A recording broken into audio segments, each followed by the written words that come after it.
নমস্কার বন্ধুরা, যে যেখান থেকে আমার ভিডিওটি দেখছেন আশা করি সবাই ভালো আছেন, সুস্থ আছেন।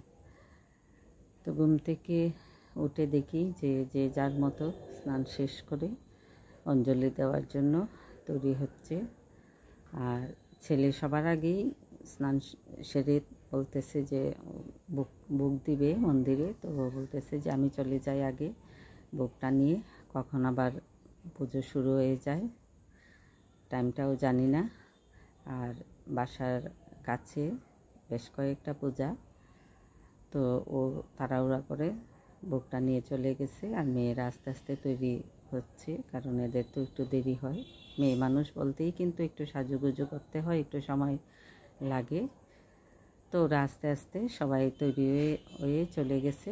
তো আজকে সকালে জলখাবারের কোনো ঝামেলা নেই।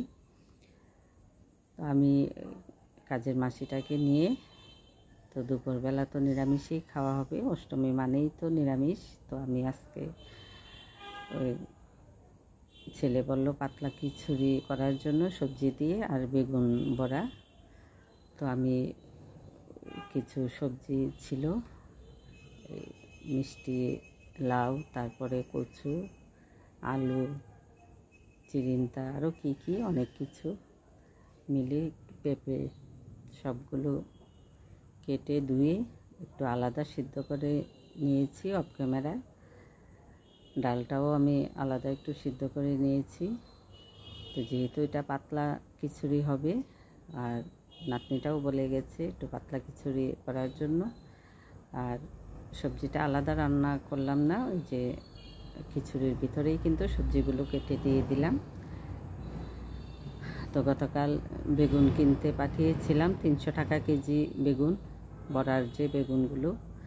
আর এক একটা বেগুনের ওজন একেবারে আধা কেজি উপরে দিনে নিচে হবে না, এরকম অবস্থা। তো এতটা সাহস পাইনি 300 টাকা কেজি বেগুন কেনার, যার কারণে ঘরে যা বেগুন ছিল একটু ওই যে তরকারির যে বেগুনটা আর কয়েকটা পটল ছিল, ওটা দিয়ে কিন্তু আমি দুপুরটা সেরে নিলাম। কারণ ওরা অঞ্জলি দিয়ে ওখান থেকে এই যে খিচুড়ি প্রসাদ এগুলো খেয়ে আসছে, তো ঘরে এসে তেমন একটা খায়নি। তো যার জন্য একেবারেই হালকা রান্নাটাই করেছি, একটু পাতলা খিচুড়ি আর এই যে 2 রকমের বড়া। তো বড়ার বেগুনটা সাহস পেলাম না 300 টাকা কেজি কিনতে। তো যেহেতু পূজা চলছে এখন এরকম দাম হবেই। তো আমাদের তো এতটা প্রয়োজন নেই, যেহেতু আমরা ঘরে পূজা করি না। তো বেগুনটার একেবারেই খুব যে প্রয়োজন তা না, বেগুন ছাড়াও হয়তো চলতো।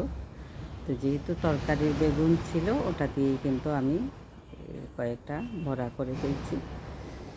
তো আমি খিচুড়িটা ভালোভাবে যে ভেজে তারপরে একটা সসপ্যানে নিয়ে নেব, কারণ এই কড়ার মধ্যে জল দিলে দেখা যাবে যে হয়তো এটার মধ্যে পুরোটা আটবে না, এই জন্য একটু ভেজে তারপরে সসপ্যানে ঢেলে নেব। তো আমি এটার মধ্যে ঢেলে তারপরে চুলায় নিয়ে যাব, পরে মাসিকে বলবো বড়াগুলো ভেজে নিতে। কারণ মাসি বাসায় থাকলে আমার অনেকটা কাজের সাহায্য পাই। দেখা যায় যে খুব বেশি বড় যে রান্নাগুলো এগুলো নিজে থাকি, আর এই যে রান্নার পরে যে ঝামেলাটা এটা মাসির উপরেই ছেড়ে দিই।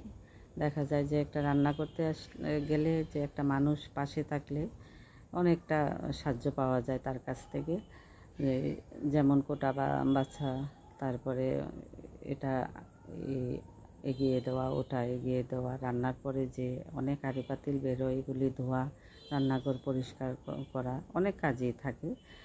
তো পুজোর জন্য কিন্তু মাসিকে বাসায় আনা। তো পুজো শেষ হয়ে গেলে, পুজো বলতে লক্ষ্মী পূজা পর্যন্ত মাসিকে রাখবো, লক্ষ্মী পূজার 1-2 দিন পরে হয়তো পাঠিয়ে দিতে হবে, কারণ বাড়িটা একেবারে খালি রাখা যাবে না। তো আপাতত আমার হাজব্যান্ডই বাড়িতে আছে, উনি যে মাসি যাওয়ার আগ পর্যন্ত উনি থাকবে, ওনাকে রেখে আসছি। তো প্রতি বছরই মাসিকে পুজো বাসায় নিয়ে আসি, কারণ অনেক কাজ থাকে, শুধু তো পুজোর মধ্যে না, পুজোর আগে পিছে অনেক কাজই থাকে।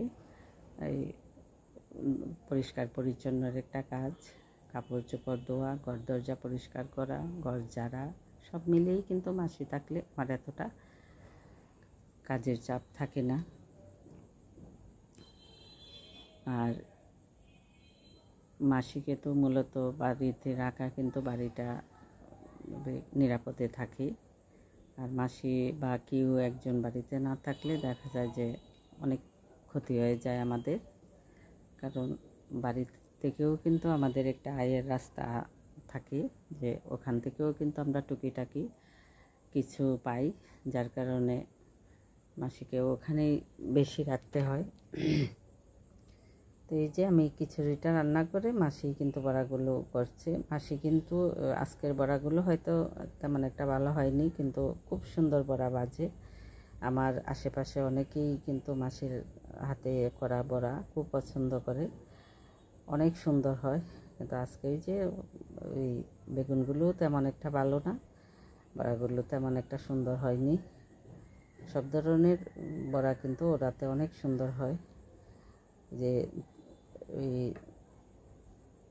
শুটকি দিয়ে যে কুমড়া পাতা দিয়ে যে বড়া করা হয়, ওটা কিন্তু একেবারে অদ্ভুত হয় ওরাতে, যেটা আমার হাতেও হয় না। তো আজ এ পর্যন্তই। ভালো থাকবেন, সুস্থ থাকবেন, আমার পাশে থাকবেন। ধন্যবাদ সবাইকে।